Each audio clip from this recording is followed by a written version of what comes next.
Hello, everyone, and welcome back to Fantasy Friday.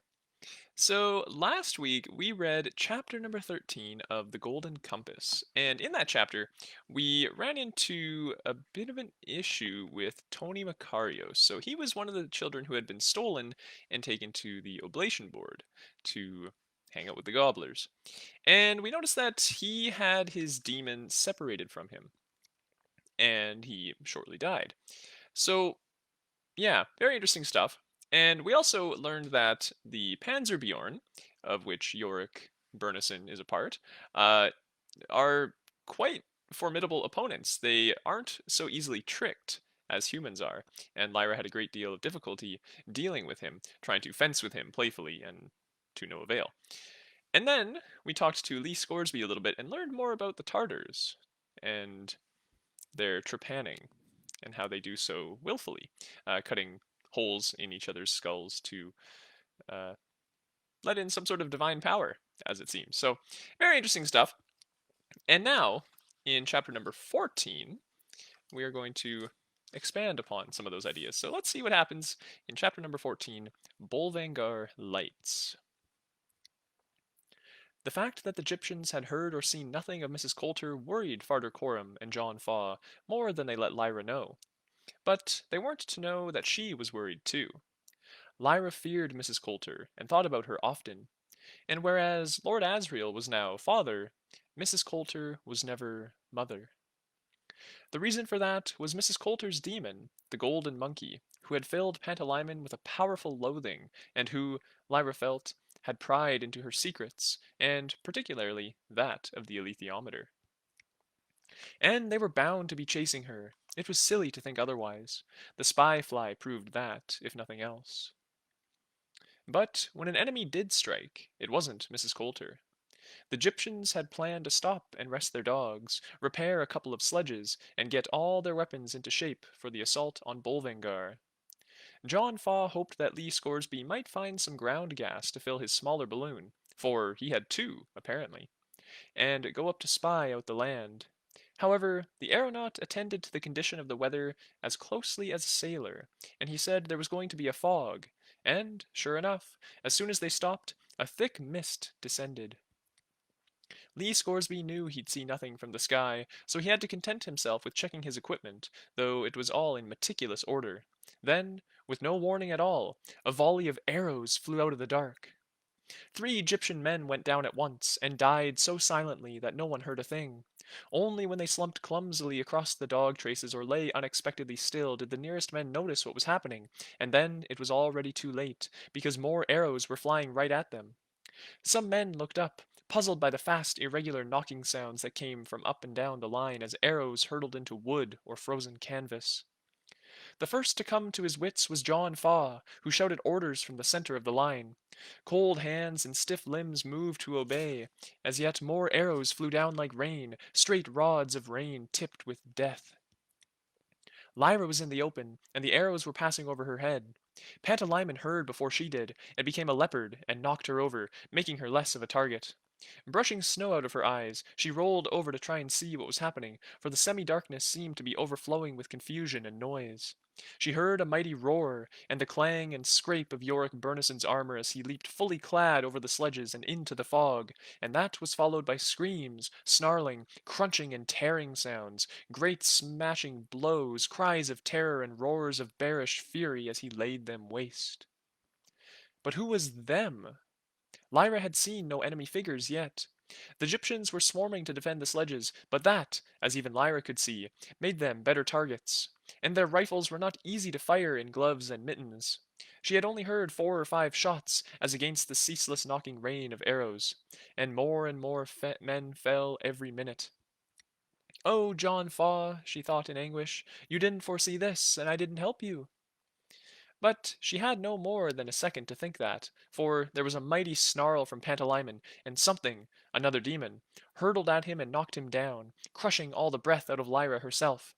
And then hands were hauling at her, lifting her, stifling her cry with foul-smelling mittens, tossing her through the air into another's arms, and then pushing her flat down into the snow again, so that she was dizzy and breathless and hurt all at once.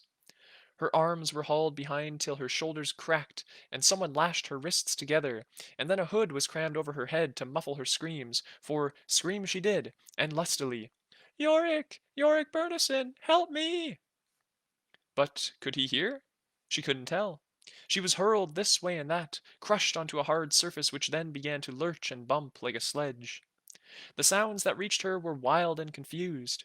She might have heard Yorick Burnison's roar, but it was a long way off, and then she was jolting over rough ground, arms twisted, mouth stifled, sobbing with rage and fear, and strange voices spoke around her. Pan, I'm here. Shh. I'll I'll help you breathe. Keep still. His mouse paws tugged at the hood under her mouth was freer, and she gulped at the frozen air. Who are they? She whispered. They look like Tartars. I think they hit John Faw. No! I saw him fall, but he should have been ready for this sort of attack. We know that. But we should have helped him. We should have been watching the alethiometer. Hush. Pretend to be unconscious. There was a whip cracking and the howl of racing dogs. From the way she was being jerked and bounced about, Lyra could tell how fast they were going, and, though she strained to hear the sounds of battle, all she made out was a forlorn volley of shots, muffled by the distance, and then the creak and rush and soft paw thuds in the snow were all there was to hear. They'll take us to the gobblers, she whispered. The word severed came to their mind. Horrible fear filled Lyra's body, and Pantalaimon nestled close against her. I'll fight, he said. So will I. I'll kill them. So will Yorick when he finds out. He'll crush them to death. How far are we from Bolvangar? Pantalaimon didn't know, but he thought it was less than a day's ride. After they'd been driving along for such a time that Lyra's body was in torment from cramp, the pace slackened a little, and someone roughly pulled off the hood. She looked up at a broad Asian face, under a wolverine hood, lit by flickering lamplight. His black eyes showed a glint of satisfaction, especially when Pantalaimon slid out of Lyra's anorak to bare his white ermine teeth in a hiss. The man's demon, a big, heavy wolverine, snarled back, but Pantalaimon didn't flinch. The man hauled Lyra up to a sitting position and propped her against the side of the sledge. She kept falling sideways because her hands were still tied behind her, and so he tied her feet together instead and released her hands. Through the snow that was falling and the thick fog, she saw how powerful this man was, and the sledge driver too, how balanced in the sledge, how much at home in this land in a way the Egyptians weren't. The man spoke, but of course she understood nothing. He tried a different language with the same result. And then he tried English. You name? Pantalaimon bristled warningly, and she knew what he meant at once. So these men didn't know who she was. They hadn't kidnapped her because of her connection with Mrs. Coulter, so perhaps they weren't in the pay of the gobblers after all. Lizzie Brooks, she said. Lizzie Brooks, he said after her. We take you nice place, nice peoples. Who are you? Samoyed peoples, hunters. Where are you taking me? Nice place, nice peoples. You have Panzerbjorn? For protection. No good, ha! Bear no good. We got you anyway. He laughed loudly. Lyra controlled herself and said nothing. Who these peoples? The man asked next, pointing back the way they had come. Traders? Traders. What they trade? Fur, spirits, she said. Smoke leaf? They sell smoke leaf, buy furs? Yes. He said something to his companion, who spoke back briefly. All the time the sledge was speeding onward, and Lyra pulled herself up more comfortably to try and see where they were heading. But the snow was falling thickly, and the sky was dark. Presently she became too cold to peer out any longer, and lay down. She and Pantalaimon could feel each other's thoughts, and tried to keep calm, but the thought of John Faw dead, and what had happened to Farder Coram? And would Yorick manage to kill the other Samoyeds? And would they ever manage to track her down? For the first time, she began to feel a little sorry for herself. After a long time, the man shook her by the shoulder and handed her a strip of dried reindeer meat to chew. It was rank and tough, but she was hungry, and there was nourishment in it. After chewing it, she felt a little better. She slipped her hand slowly into her furs till she was sure the alethiometer was still there, and then carefully withdrew the spy fly tin and slipped it down into her fur boot. Pantalaimon crept in as a mouse and pushed it as far down as he could, tucking it under the bottom of her reindeer skin legging. When that was done, she closed her eyes. Fear had made her exhausted, and soon she slipped uneasily into sleep. She woke up when the motion of the sledge changed. It was suddenly smoother, and when she opened her eyes there were passing lights dazzling above her, so bright she had to pull the hood further over her head before peering out again. She was horribly stiff and cold, but she managed to pull herself upright enough to see that the sledge was driving swiftly between a row of high poles, each carrying a glaring amberic light. As she got her bearings, she passed through an open metal gate at the end of the avenue of lights and into a wide open space like an empty marketplace or an arena for some game or sport. It was perfectly flat and smooth and white, and about 100 yards across. Around the edge ran a high metal fence. At the far end of this arena, the sledge halted. They were outside a low building, or a range of low buildings, over which the snow lay deeply. It was hard to tell, but she had the impression that tunnels connected one part of the buildings with another, tunnels humped under the snow. At one side, a stout metal mast had a familiar look, though she couldn't say what it reminded her of. Before she could take much more in, the man in the sledge cut through the cord around her ankles and hauled her out roughly while the driver shouted at the dogs to make them still. A door opened in the building a few yards away, and an amberic light came on overhead, swiveling to find them, like a searchlight. Lyra's captor thrust her forward like a trophy, without letting go, and said something. The figure in the padded coal silk anorak answered in the same language, and Lyra saw his features. He was not a Samoyed or a Tartar. He could have been a Jordan scholar. He looked at her, and particularly at Pantalaimon. The Samoyed spoke again, and the man from Bolvangar said to Lyra, "You speak English?" "Yes," she said. "Does your demon always take that form?" Of all the unexpected questions! Lyra could only gape. But Pantalaimon answered it in his own fashion by becoming a falcon and launching himself from her shoulder at the man's demon, a large marmot, which struck up at Pantalaimon with a swift movement and spat as he circled past on swift wings. "I see," said the man in a tone of satisfaction as Pantalaimon returned to Lyra's shoulder. The Samoyed men were looking expectant, and the man from Bolvangar nodded and took off a mitten to reach into a pocket. He took out a drawstring purse and counted out a dozen heavy coins into the hunter's hand. The two men checked the money and then stowed it carefully, each man taking half. Without a backward glance, they got in the sledge, and the driver cracked the whip and shouted to the dogs, and they sped away across the wide white arena and into the avenue of lights, gathering speed until they vanished into the dark beyond. The man was opening the door again.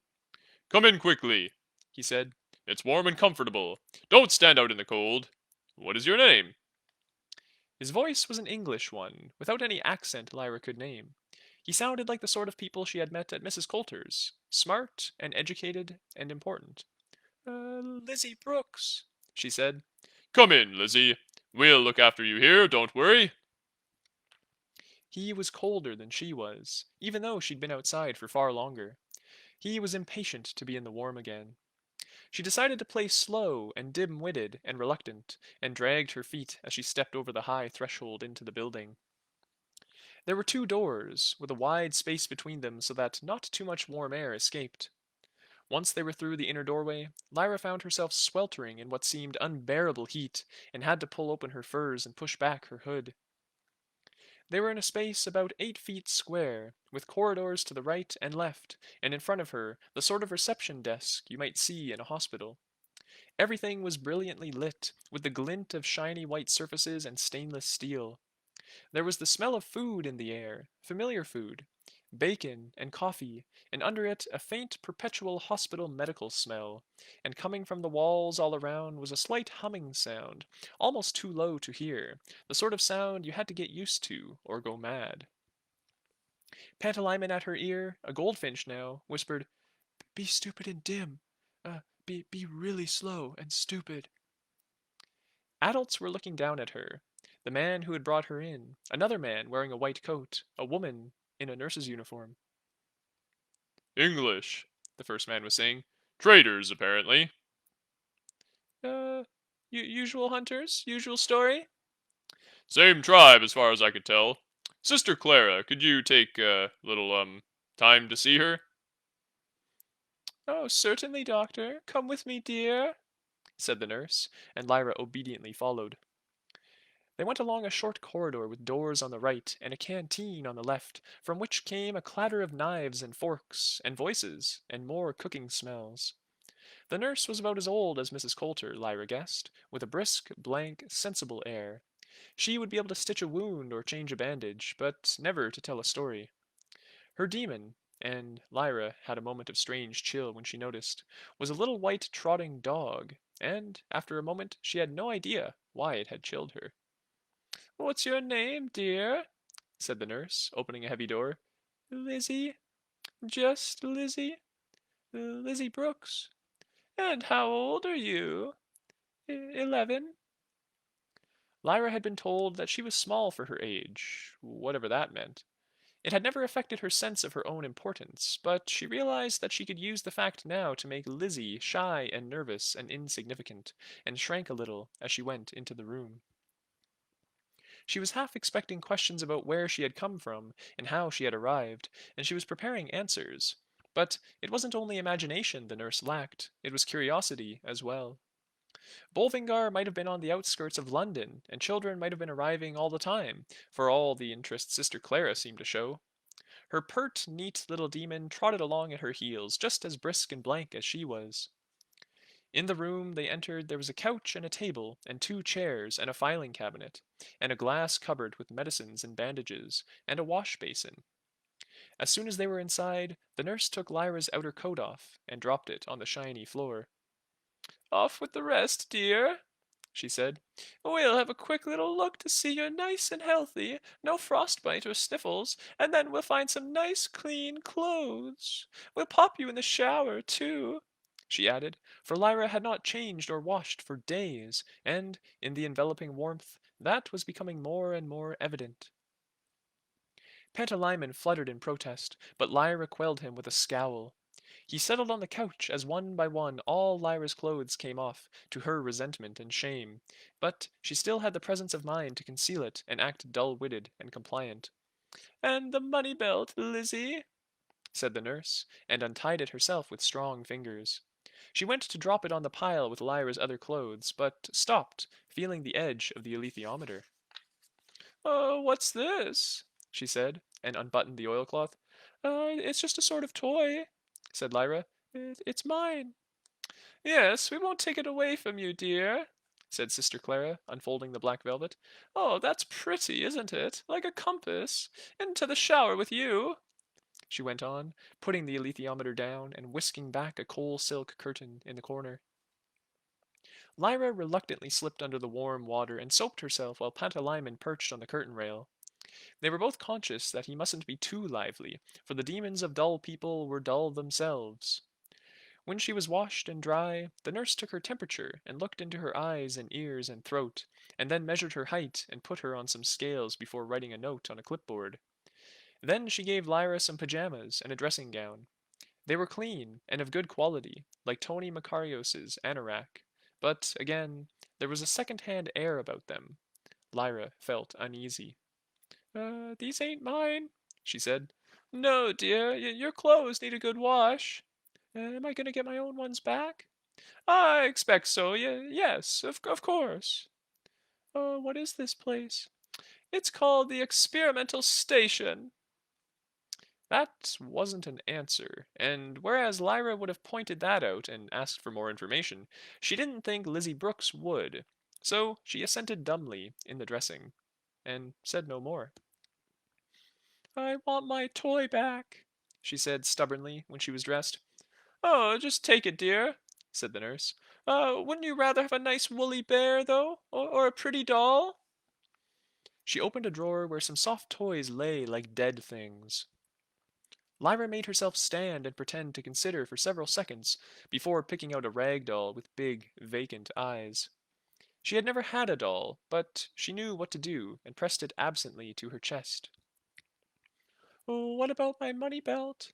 She said. I like to keep my toy in there. Oh, go on then, dear, said Sister Clara, who was filling in a form on pink paper.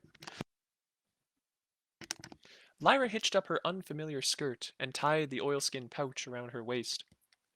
What about my coat and boots? She said, and my mittens and things. Oh, we'll have them clean for you, said the nurse automatically. Then a telephone buzzed, and, while the nurse answered it, Lyra stooped quickly to recover the other tin, the one containing the spy fly, and put it in the pouch with the alethiometer. Oh, come along, Lizzie, said the nurse, putting the receiver down. We'll go and find you something to eat. I expect you're hungry.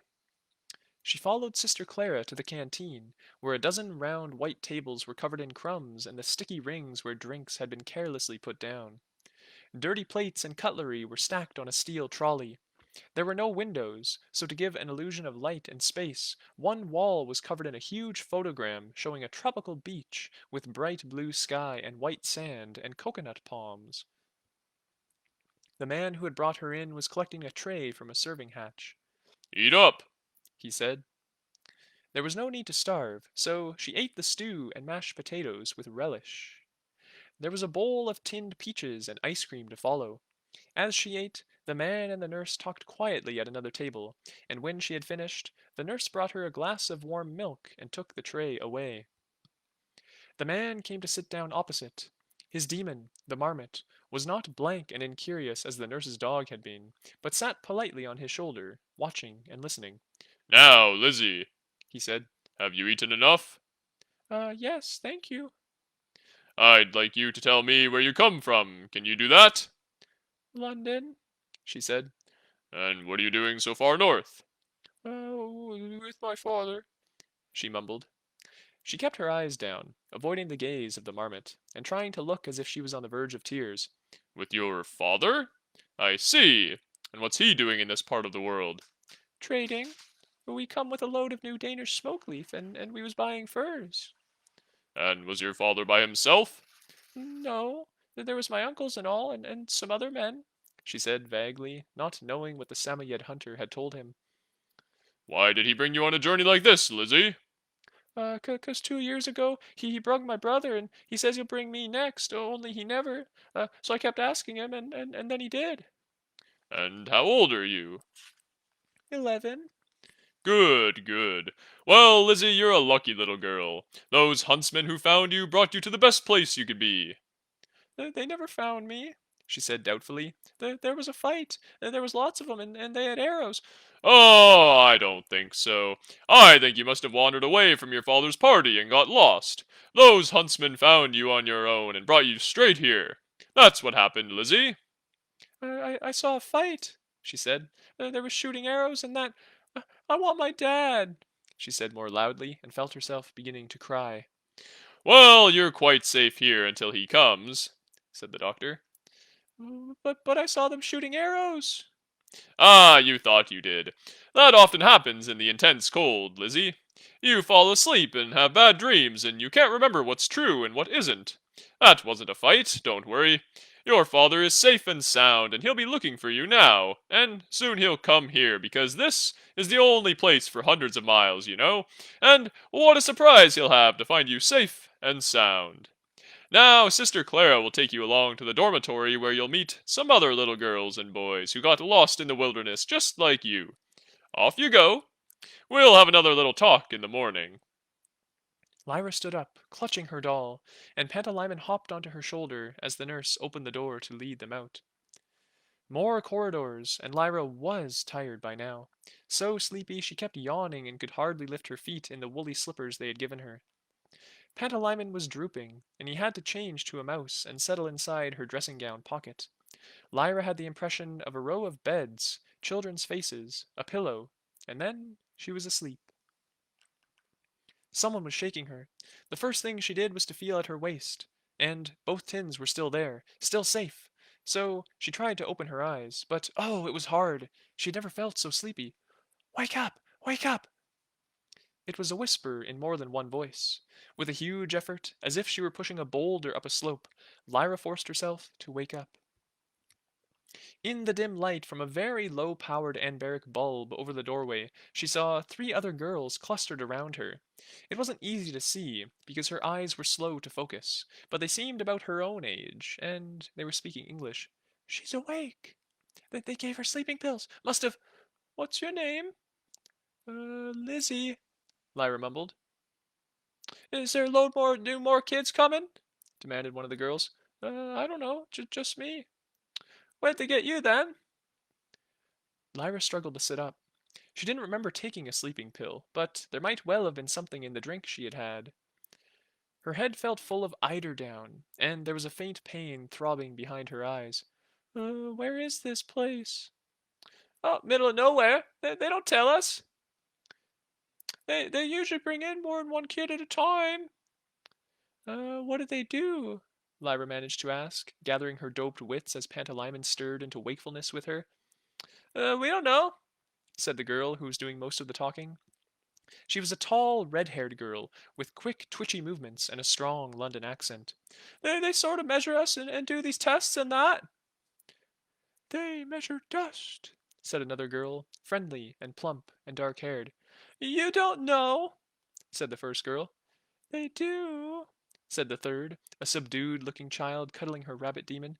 "I heard 'em talking." "Then they take us away one by one, and that's all we know. No one comes back," said the redhead. There's this boy, right?" said the plump girl. He reckons." "Don't tell her that," said the redhead. "Not yet, anyway." Is there boys here as well?" said Lyra. "Yeah, there's lots of us. There's about 30, I reckon." "More than that," said the plump girl. "More like 40. "Except they keep taking us away," said the redhead. They usually start off with bringing a whole bunch here, and then there's a lot of us, and one by one they all disappear." "They're gobblers," said the plump girl. You know gobblers. We was all scared of 'em till we was caught." Lyra was gradually coming more and more awake. The other girls' demons, apart from the rabbit, were close by listening at the door, and no one spoke above a whisper. Lyra asked their names. The red-haired girl was Annie, the dark, plump one, Bella, the thin one, Martha. They didn't know the names of the boys because the two sexes were kept apart for most of the time. They weren't treated badly. "It's all right here," said Bella. "There's not much to do, except they give us tests and make us do exercises, and then they measure us and take our temperature and stuff. It's just boring, really." "Except when Mrs. Coulter comes," said Annie. Lyra had to stop herself crying out, and Pantalaimon fluttered his wings so sharply that the other girls noticed. He's just nervous," said Lyra, soothing him. "They must have gave us some sleeping pills, like you said, 'cause we're all dozy. Who's Mrs. Coulter?" "She's the one who trapped us, most of us, anyway," said Martha. They all talk about her, the other kids. When she comes, you know there's going to be kids disappearing. She likes watching the kids, and when they take us away, she likes seeing what they do to us. That boy Simon, he reckons they kill us, and Mrs. Coulter watches." They kill us?" said Lyra, shuddering. "Must do, 'cause no one comes back." "They're always going on about demons, too," said Bella, "weighing them and measuring them and all. They touch your demons?" "No, God! They put scales there, and your demon has to get on them and change, and they make notes and pictures, and they put you in this cabinet and measure dust all the time. They never stop measuring dust." What dust?" said Lyra. "We don't know," said Annie. Just something from space, not real dust. If you ain't got dust, that's good. But everyone gets dust in the end." "You know what I heard Simon say?" said Bella. "He said that the Tartars make holes in their skulls to let the dust in." "Yeah, he'd know," said Annie, scornfully. "I think I'll ask Mrs. Coulter when she comes."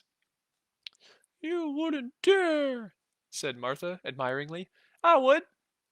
When's she coming?" said Lyra. "Day after tomorrow," said Annie.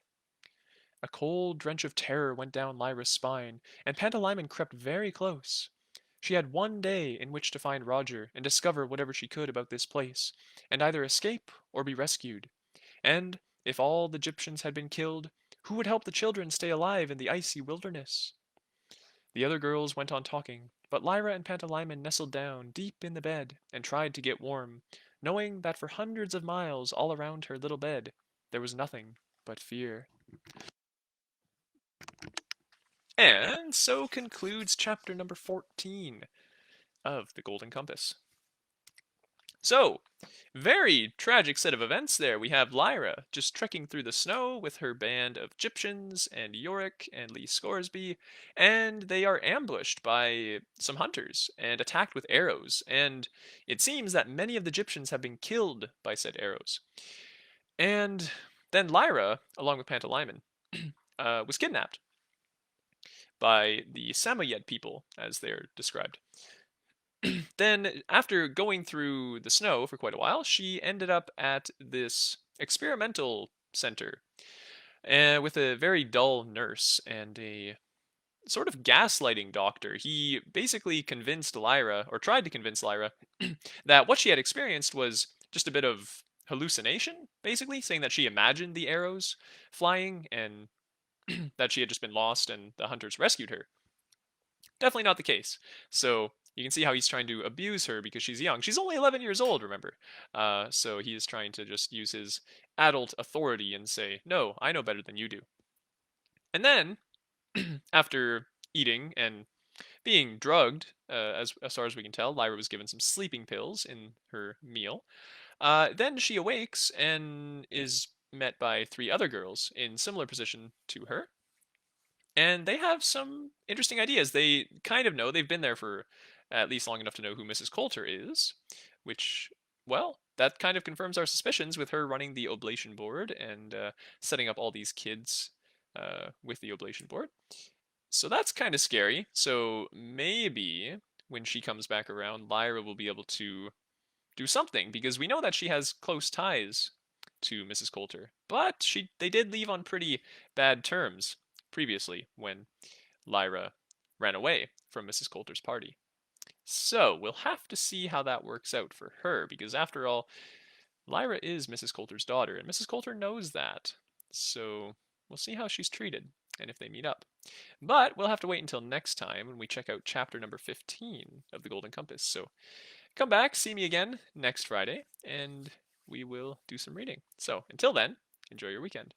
Bye now.